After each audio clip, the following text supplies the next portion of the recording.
Soul Hackers 2 is the sequel that took everyone by surprise, right as people were starting to become complacent because of the Persona 25th anniversary.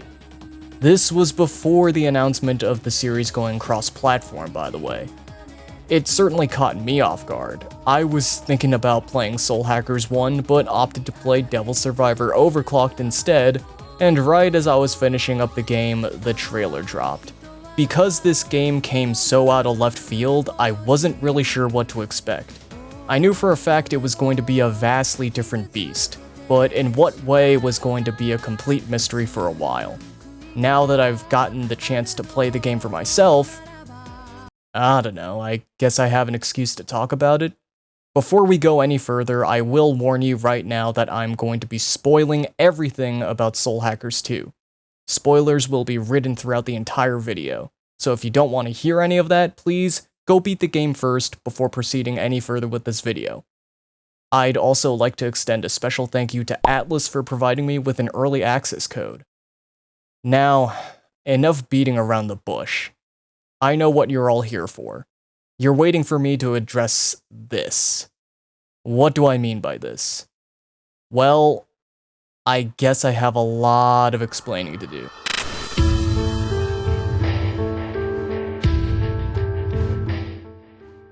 I don't normally address the gameplay this early in a video, but I feel like it's absolutely necessary, and the most integral part of this critique.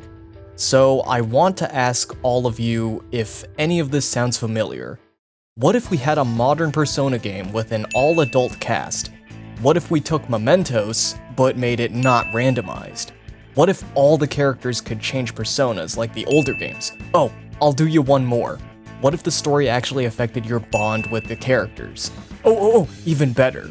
What if the bond with your characters actually affected the ending? Y'all ever been to r/Persona?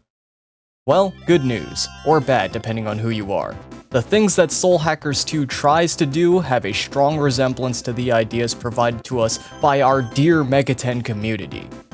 Let's tackle those things first before we get into the more original ideas. Because this game does have them, make no mistake.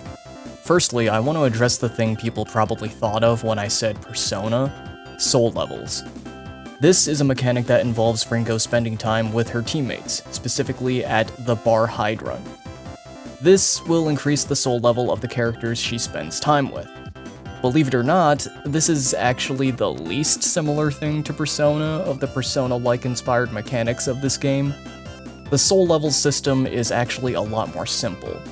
The only choices that really matter are the ones made during the story, as that determines which character will get a large amount of soul points for that decision. The name is pretty deceiving. A character's soul level is really more like a point counter. There are no actual ranks or levels like the social link system of Persona. What do soul levels do for you though? We'll put a pin in that for now and start talking about the combat next. Demons work completely differently from traditional Megami Tensei games. Demons are not something you summon as allies in battle, but more like something you equip on your characters. In fact, they function a lot like Personas in Persona 1 and 2. They also modify your character's existing stats, rather than being the character's stats altogether like the newer Persona games. Characters can only use the skills of the equipped demon and take on their resistances and weaknesses, of course. By default, demons only have 4 skill slots, but you are able to increase it to 6 from what I've seen. I didn't know about this, so I ended up playing the entire game with only 4 skills per demon. But hey, I still managed just fine. And I played the game on hard mode. Fusing demons works about the same as any other modern Megami Tensei game. I should also note that I didn't get any fusion accidents during my playthrough, so I'm not sure if those are even a thing in this game. As for battles themselves, I'm feeling kinda mixed on them. So just like other Megami Tensei games, striking weaknesses constantly is rewarded and key to winning most battles. Instead of rewarding you with extra turns like the press turn system of mainline, or the one more system of Persona, a demon will be added to what is called a stack. The more weaknesses you strike, the more demons are added to the stack. At the end of the player's turn, the stacked demons will perform what's referred to as a Sabbath, where they gang up on the enemies and deal damage based on how many demons were on the stack. So kind of like an all-out attack in Persona, but there are some extra nuances to it. Some demons will have abilities that activate during Sabbaths, assuming that demon is on the stack. This can range from draining HP or MP, stealing items, etc. Assuming you're always striking weaknesses, you'll pretty much always be dealing extra damage at the end of your turn. Sabbaths only apply to the player, not the enemies. To counteract this, enemies have a lot of HP, so as to prevent the player from feeling too overpowered. This causes normal encounters to always take at least 2 turns, but boss fights become much more lengthy because of this. Like, literally, I'll get a pretty decent sized stack, and after the Sabbath goes through, the boss's health bar would move only 1 pixel. Though I will admit, despite some of the later game bosses taking up to 15 to 20 minutes to beat, some of these fights can be admittedly enjoyable. This is after speccing my party. Speaking of which, let's talk about that, shall we? So aside from your standard accessories for defense and slight stat modifiers, most of your speccing will go towards your character's comps. In the world of Devil Summoners, your comp is everything. It's your weapon and your means of summoning demons. This is probably the coolest and most original part of the game. Every character's comp has its own affinities determining what kind of mystiques you can equip on them. Mystiques can increase the potency of certain types of skills, decrease the MP cost of those types of skills, or even enable magic elements to deal critical hits. You can only equip certain mystiques if the character's comp is at a sufficient affinity rank. By default, there are some types of mystiques that your characters can't equip at all, and you'll have to unlock the affinity for said element. You do that by gathering material drops from the enemies, and money, and taking them to the compsmith. Not only can you upgrade your affinities there, you can also get unique abilities for each character's comp. For example, your main character, Ringo, can gain new commander skills from upgrading her comp. For some reason, this is required for you to be able to change your character's demons in battle. Other abilities of hers include piercing physical resistance, immunity, and absorption, increasing the number of demons added to the stack per damaging attack by 1, or a chance of activating a powerful passive regenerative skill when a character drops below 1/3 of their health, just to name a few. Commander skills have individual cooldowns, but they can be used on anyone's move as long as Ringo is alive. They can only be used once per turn though. Other characters will have their own exclusive perks, such as increasing the chance of a preemptive attack, or decreasing the cost of gun-based skills.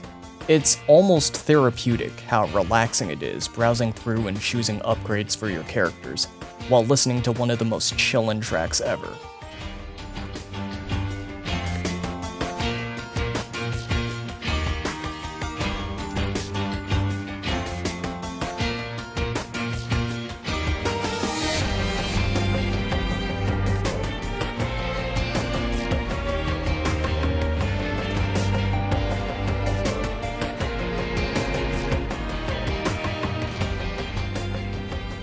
The character exclusive perks don't end there, but before we get into that, I want to address the dungeons in this game. I was skeptical of the dungeon design in this game since they showed the first gameplay trailer. Right off the bat, they looked way too spacious and mostly like hallways. When I actually got around to playing the game, it was pretty much exactly what I expected. I think what drags these dungeons down the most is a lot of them are just reused settings. Remember how varied the dungeon settings from the first Soul Hackers game was? That variance is completely absent in this game. Bruh, there are 3 subway dungeons in this game. Why does this game love Subway so much? You also have a couple abandoned buildings, but those are abandoned and very empty. This is also a good time to bring up how you recruit demons. You deploy your demons at the beginning of every dungeon, and they will appear throughout as you traverse, providing things such as items, occasional healing, and sometimes they'll scout out demons to recruit. You don't negotiate with demons in battle in this game. Recruiting demons is extremely easy. They'll ask you for literally one thing, and as long as you give them what they want, they'll immediately join you. There's no process of softening them up and asking them to join. There's no chance of demons begging you to spare them and joining you in exchange. It's been oversimplified. Sometimes when you enter a new area, the demons will likely be a higher level than you, but your demons will still scout them out to join you anyway. And when you talk to them, they'll just tell you you're too weak and then buzz off. Now, catching up to the levels of the demons in that area should not take long. It'll happen naturally as you go through the dungeon, that's not the problem. I'm just here wondering why the hell that's even a thing. Why does the game even give you demons that are too high level for you, when the whole point of this system is to streamline the process? But the normal dungeons are at least tolerable. Hell, the final dungeon is actually unique in terms of style and direction. No. The most egregious dungeon in this game, by far, is the Soul Matrix. The Soul Matrix is your long-term dungeon that you'll be revisiting throughout the course of the game. While it's technically optional, it is something you probably want to do. Sound familiar? Kinda sounds like the Labyrinth of Amala. Well, it's not. You can tell it kinda wants to be though, but nonetheless, you're probably still gonna be doing it if you want expanded background info of the characters, but more importantly, matrix skills. Remember those soul levels from before? The soul matrix is split up into 3 sectors, one for each of your party members. To progress further, you will need to open gates by having said party member's soul level at a certain amount. But aside from allowing you to explore further, opening a gate will unlock a new skill for that party member. The ones I prioritized personally are the ones that have an effect in battles such as the elemental stack boosts. Or how about this? You know when you hit an enemy and they're just that close to dying, but they survive and now you have to wait another turn to finish them off?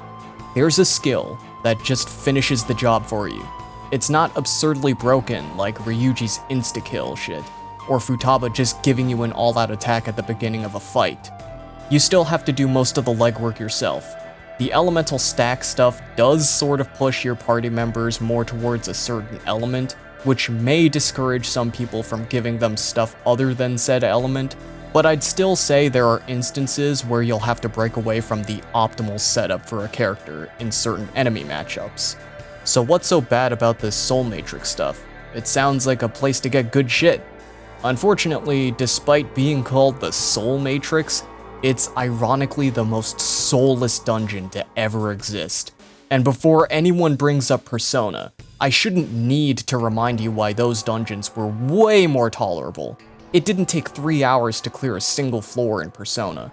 At least the aesthetic would change as you went deeper, and at least there were multiple variations of the dungeon music.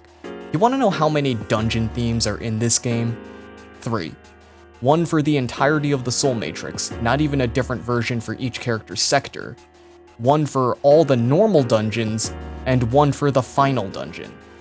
Remember when scouting the dungeon actually meant letting your party scout out the dungeon for items, exits, or even go after enemies if you ask them to? Your demons don't scout for shit, they're basically just glorified treasure chests. You wanna know the best part? The last 2 floors of every sector has a warp maze. Be ready to save and reload upon checking warp points, because each and every one of these warp mazes is long. And you gotta do it 3 times, once for each character. I actually thought about putting the game down while I was doing this part. I also thought about just not doing the rest of the Soul Matrix and just getting on with the story, but we'll get to why I didn't do that later. Man, when people said they wanted a non-randomized Mementos with actual dungeon gimmicks, they gave us just that, in probably the worst possible way. You also have side quests, where you get to visit all of these wonderful spectacles again. Usually just to hunt down certain enemies or look for one particular guy standing around somewhere in the dungeon. But hey, you get to see Madame Ginkgo again, remember her? Again, these side quests are technically optional, but if you want to increase your character's soul levels, then you definitely might want to do these. Quite a few of these quests unlock hangout events with your party members. it's never clear what quests do or do not end up opening new hangout events. So I ended up doing all of them. Hooray! Okay, Google Docs just tried to correct that to gay! There are regular quests that you can get from Club Cretaceous, and there are also Ion Directives. These are strictly related to the Soul Matrix. Ion Directives don't unlock hangouts, so I ended up ignoring them. Most of them are the same enemy hunting, item collecting shenanigans you'd get from regular quests. However, there are directives that will give you special fights. These are mini-bosses that will put certain restrictions on your party, such as not being able to use a certain character for that fight. I would have looked more into the Ion Directives, but I was already way behind everyone else I knew playing this game, and this seemed like the least harmful thing to cut out of my playthrough. Oh yeah, this game has a story. I should probably talk about that, huh?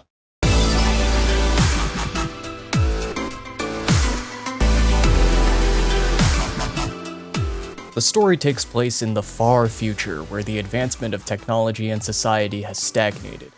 If you think that this is all going to play into the story or be of any importance, it isn't. Moving on. This transcendent AI known as Ion has predicted the end of the world is approaching. So to prevent this, Ion creates two humanoid proxies referred to as Ringo and Fig to seek out the people who Ion believes are the catalyst for the events to come. By the time Ringo and Fig arrive on the scene, one of them's already dead. Oops. We find the other guy, Arrow, and he's dead too. Shit. His corpse is still fresh though, so there's a good chance his soul is still in there and can be brought back using the forbidden technique, soul hacking. But wait! What if the death of Arrow didn't cause the end of the world, but the death of the person he was trying to protect from dying, Milady? So Ringo soul hacks her too when she dies. And then there's this third guy and he dies too.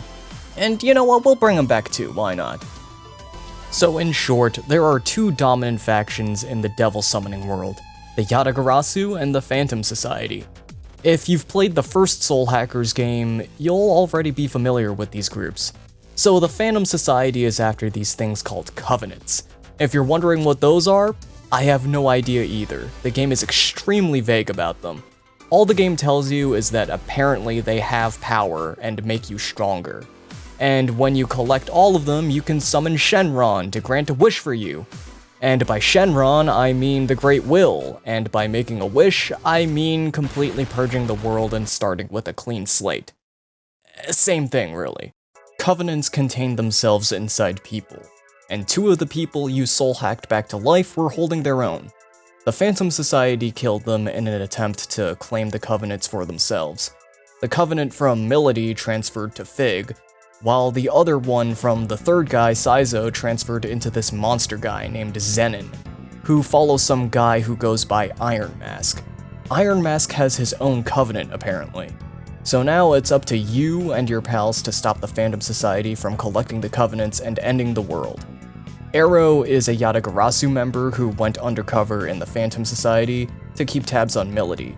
Milady is a member of the Phantom Society and also the lover of Iron Mask, who suddenly sends the society after her for some reason, and now she wants to kill him.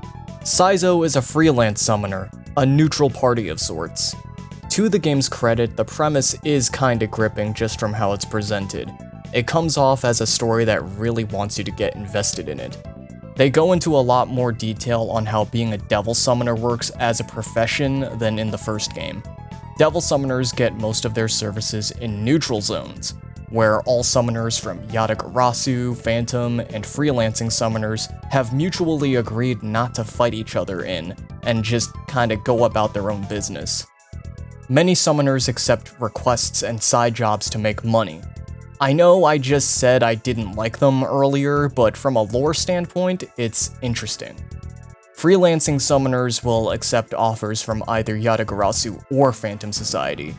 I can appreciate the effort to expand the lore of the previous games through this one, however this game does not commit itself to a lot of the plot points they set up. The way the story is set up leads you to believe that this game will be a hunt for the other Covenant holders. You're ready to find that damn fourth Chaos Emerald. But then the game just goes and decides, oh, well, actually, the bad guys already have most of them. So then it becomes a game of, let's find the legendary summoner who will provide us all the answers. He dies. And he was holding a covenant too. Damn. So now you gotta figure out how to deal with Chaos 4 over here, who turns out to just be a throwback to the Zomas. What? You never summoned a Zoma in Soul Hackers 1? Yeah, neither did I. So then you gotta go talk to your local fusion services provider, Victor. Yes, he's back too. And he basically tells you that Zomas are at their weakest during the new moon. So you wait until a new moon to confront Iron Mask and Zenin again, but it turns out Zenin's grown to the point where he's overcome his weakness to the new moon. Iron Mask holds everyone captive and basically forces Fig to come over so she can give her covenant over, and basically sacrifice herself to save the others. But Fig somehow comes up with this galaxy brain plan to make a proxy of herself with a fake covenant implanted in it, which would infect Zenin with a virus weakening it, to where our heroes can now defeat it. So, what kind of virus are we dealing with here? A computer virus that works on demons? Did she make a real virus? How do you implant a virus into a covenant? How do you even make a fake covenant? This isn't the only time someone makes a fake covenant, by the way. Nonetheless, the covenants from Zenin all gather into Iron Mask, except the purple one, which dissipates. But hold up, Iron Mask was supposed to be holding the blue covenant, but Zenin clearly had it. So then the writers come up with the brilliant idea that the Iron Mask we were fighting is an imposter and must have killed the real one. And Milady knew this the whole time, she just didn't say because she didn't think it ultimately mattered? I think that's a pretty important detail considering how the real Iron Mask had one of the covenants. So after extracting data from a smartphone dropped by the legendary summoner man Mangetsu, we find out that the purple covenant is actually sealed inside Arrow. So yes, that purple covenant that Zenin had was also a fake. No explanation given. Sealing the covenant also sealed away Arrow's memory of working with Mangetsu. One trip to the Soul Matrix later, his memory is back. I know that was a lot to take in, but I wanted to get just about everything before the climax out of the way before moving on to my next point. The story of Soul Hackers 2 sets up a lot of things, only to have those things sort of rushed out the door to make way for the next big plot point, and the stuff I summarized isn't even the whole of it. A lot of the stuff I left out, I wanted to save for after, because it heavily focuses on the characters. Speaking of...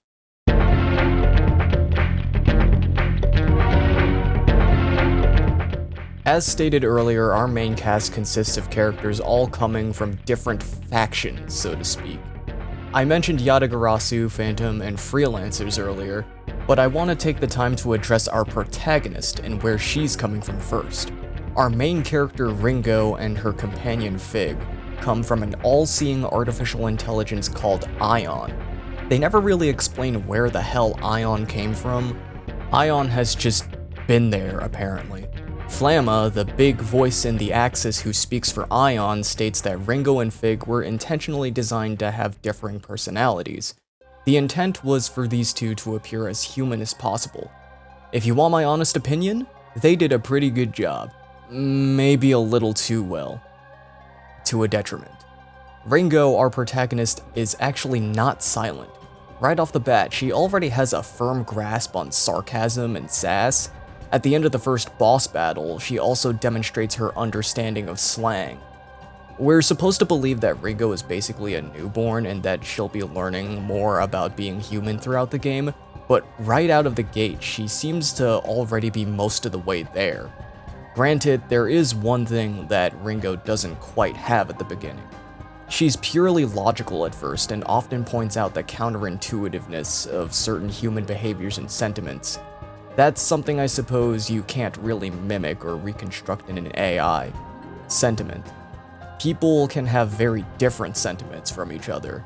I think that's part of the reason why they made each of the characters come from different backgrounds. This exposes her to different kinds of mindsets and allows her to evolve her own personality. Sure, she may come off too developed for someone who was literally just born, But now instead of developing basic human competencies, this allows her to immediately start learning the more nuanced things about being human. Then you've got Fig. She acts like a big sister to Ringo, and over the course of the game, she seems to develop some kind of maternal instinct. Throughout the game, you'll visit an orphanage to seek information from a retired Yatagarasu member named Raven, who runs the place. And now, Fig just loves children. Yeah. I might as well mention Raven too, since I brought him up. Raven trained Arrow to be the Yatagarasu man he is now. He stepped down from fighting because he had to kill a lot of people, including children, and that really messed him up. So he decided he had enough and started looking after the orphanage.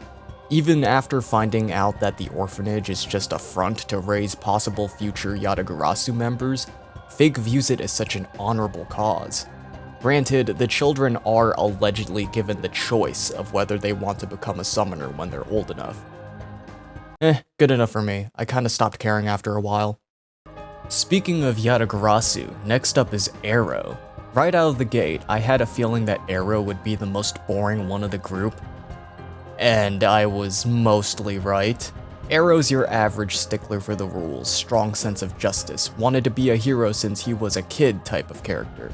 His entire backstory involving his childhood friend and him both becoming summoners but ending up on opposite sides because of their circumstances and being left with no choice but to fight to the death. It sounds ripped straight from an anime. Though I'll admit, I can't help but like his honesty and straightforwardness. The twist where he turns out to be a Covenant holder kinda just felt like the game was going, "Oh, you thought this character was boring and unimportant? Ha!" Admittedly though, his character does get better after that point. The reality he's known continues to fall apart even after his memories are unsealed. As right after that happens, they revisit the orphanage only for Arrow to immediately sense the other Covenants within Raven. Covenant bearers are just naturally able to sense other Covenant holders. This detail is mentioned very early in the game, but really doesn't matter until now. But still, the look on both of their faces when they immediately realize it says it all, and Arrow immediately lashes out and leaves. Raven was posing as Iron Mask the entire time. While we're on the topic of Iron Mask, I should bring up Melody. So Raven killed the real Iron Mask and was basically just posing as him so that he can be the one to summon the Great One and have things done his way. But why does this Iron Mask guy mean so much to her anyway? Long story short, her entire hometown got destroyed and the man behind the Iron Mask just happened to be there amidst the rubble. From there he took her under his wing, they became an item, and now Melody is a ruthless fighter. Yeah, it's fucked up. But she still looks back at all that time with Iron Mask very fondly. She describes a side of him that surprises the other characters, like how he was actually very timid, and wore the mask to make himself feel more imposing. As for Melody herself, I found her kind of annoying. The way that she's always 100% in opposition with Arrow because they're from opposing teams got old really fast. Literally every time I went to the bar to see what new hangout events were available, I'd see the words Arrow and Melody together, and I'd internally groan. "They fight like cats and dogs, but they're actually enjoying it," says the bartender. Oh no! There are only 2 times I liked seeing them interact. The first was when Ringo asked them what their favorite movie is. Arrow says Pochi the Loyal Dog, and Melody just makes this face that says it all. Then she goes full Twitter contrarian mode and says it's mid even though she likes it. The second time is right after defeating Raven. Arrow and Melody both have an emotional investment in this battle, and this was the one area where their motivations actually overlap. After the battle, they have this nice scene where they talk about what Iron Mask and Raven were really like over a drink. For as much as we get to hear about her backstory, Melody doesn't actually develop that much during the story itself. Finally, we have Saizo. You know, I thought Saizo was pretty cool at first. He works as a summoner so he can afford to buy nice things. He decorates his comp with a shark aesthetic to match his own shark-like teeth. He's a neutral party who has helped both Phantom and Yatagarasu and takes jobs purely for the money. I find most of his hangout conversations enjoyable too. This guy likes Bokumon. Sounds like a cool guy to me. There's just one major problem that I have with him. His girlfriend. The story actually dedicates a pretty big chunk of itself to this specific subplot. Saizo's ex, Ash, is a member of Phantom, and sets him up to be killed by Zenin at the beginning of the game. Ash is under the impression that she can't go back after what she's done, and is doomed to be a member of Phantom forever. Saizo doesn't give up on her though, and after fighting her twice, she ends up helping the party escape from the imposter Iron Mask after Fig's proxy is killed. By the end, Saizo decides not to just take the highest paying jobs anymore and just tries to help people through his freelancing. And Ash also decides to go freelance and leave Phantom. They're really fucked up right now since their plans have been thwarted, so they're likely not gonna bother going after her even after betraying them. It's an okay subplot, I guess. The actual issue I take is just how much Saizo constantly fawns over Ash. Oh, I love Ash so much. Oh my god, she's so hot. It gets super grating after a while. The game even makes a joke about it during a hangout conversation. One last thing I should mention is these characters' soul matrix sections. At the end of each floor of a character's sector, you will have a vision quest. No, it's not nearly as cool as Soul Hackers 1, where you play as the character in said vision quest for a short dungeon. It's really just a glorified flashback. This is meant to develop the characters more. Kinda, it really just reveals more about their backstory to flesh them out more. So yeah, the characters are meh. Let's start wrapping things up now.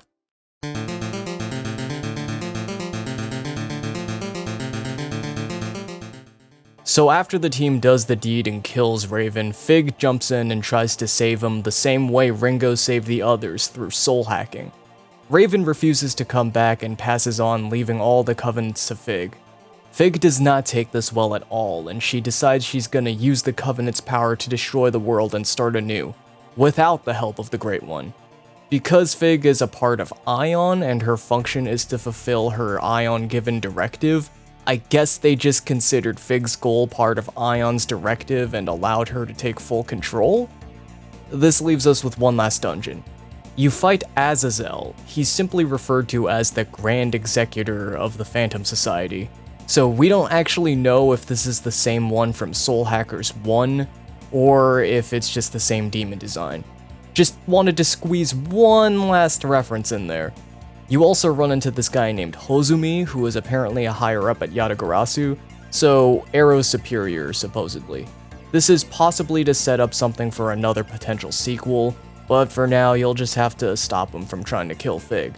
Oh, and as if soul hacking wasn't ambiguous enough, Fig raises the point that soul hacking doesn't just bring back dead people. It can also allow the user to reconstruct the person's soul completely, and that Ringo could have simply made the others agree to help her when she soul hacked them. We know this isn't true, because we literally saw her when she soul hacked them. Again, this doesn't really amount to anything. You fight Fig, she turns into a tentacle monster, you defeat her, and then you're given the choice to either let Fig go or try to save her. If you choose to save her, Ringo does one last soul hack. At first, Fig is really insistent on not coming back. But then the ghost of Raven pops in and literally says, bruh, just go back already. And then Fig immediately changes her mind. We flash forward some time later and the crew is about to go their separate ways, with Ringo and Fig deciding they're going to reveal their existence, as well as Ion as a whole. That's the good ending anyway. Fun little story for you. While I was playing this game, my boy Nom's compendium told me that I needed to get all my party members' soul levels to 100 to get the good ending. Basically, you have to play up to each character's last vision quest. This will apparently enable you to get the best ending. I really wanted to get the good ending on my first playthrough, so I painstakingly went back and caught up on all the Club Cretaceous requests, hoping to blindly unlock more hangouts. I was just barely able to break 100 by the end. If you do what I did, and evenly develop your soul levels throughout the game, you should be at or just under 100 for each character before the final dungeon. If you're just barely not there yet, you'll get a couple dialogue choices in the final dungeon that'll give huge points. That should be just enough. As for the bad ending, I never saw it, and I don't think I care. Soul Hackers 2 was not a game I was expecting to happen. It wasn't a game I really knew what to expect from, and I don't think I really ever expected much of it. It feels like it tries to feed into the desires of Persona fans a lot, but at the same time it does introduce some cool and creative ideas. While I felt the difficulty of the game was just fine, the gameplay itself felt a bit middling. It expands on the world of the Devil Summoner universe, but doesn't properly explain a lot of it. The story just did not want to commit to a lot of the things they try to set up. The Covenants, Ion, the stagnation of society. It's a damn shame too, because the message the story was trying to give is actually kinda good. Everyone did what they did throughout the story because they ultimately wanted to stop all the violence, but they all had their different means of reaching that same end. That led to even more violence. Fig straight up points out the contradiction we humans face. We want to end violence, but we keep fighting in hopes of ending it. Fig tries to create a world where everyone is essentially the same. People would practically have no free will. It's the very source of all the conflict to begin with, and yet we still value it so much. That's because our contradictions, illogical behavior, and differences are part of what makes people human. The story that tries to convey that message is kind of all over the place though. It honestly all kinda comes off as if a fan could have written this. Yeah, I know, that sounds really harsh. I know as soon as someone compares any Megaten game to Persona, they immediately cringe. But if you heard me out for this entire video though, hopefully you actually got what I meant. This game is basically a nostalgia grab for the fans of Soul Hackers, with gameplay meant to appeal to fans of the newer Persona games, while also including elements to appeal to fans of the older Persona games. I think every comparison I've made is within reason. I don't have any of the DLC, but I think given the very nature of DLC to begin with, it's safe to say that's a nostalgia/cash grab too. On one hand, this game might feel like a cheap attempt to win back older fans into the new age of Megaten, but on the other hand, I feel as though this may have been a genuine heartfelt attempt to try to merge the older and newer fans together, an attempt to create some common ground between the two and close the rift between Persona and the rest of Megami Tensei. Think about it, not all Pokemon fans are going to be fans of Pokemon Mystery Dungeon, but we can safely assume most Mystery Dungeon fans are fans of the normal Pokemon games. If you're a fan of Team Sonic Racing, you're probably a fan of the regular Sonic games. And yet the same cannot be said of Megami Tensei. There may have been an attempt to unify the audience more so they'll be easier to cater and market towards. I know that feeling. The vast majority of my content is Megaten. They're all basically made in the same style, and yet not everything will strike the right chord with everyone. I can at least appreciate the attempt. There are things that I can genuinely respect about Soul Hackers 2, but ultimately it just didn't do it for me. I'd like to thank Atlus once again for giving me early access to this game, only to have the video out like a month after its release. And an extra special thank you for my patrons.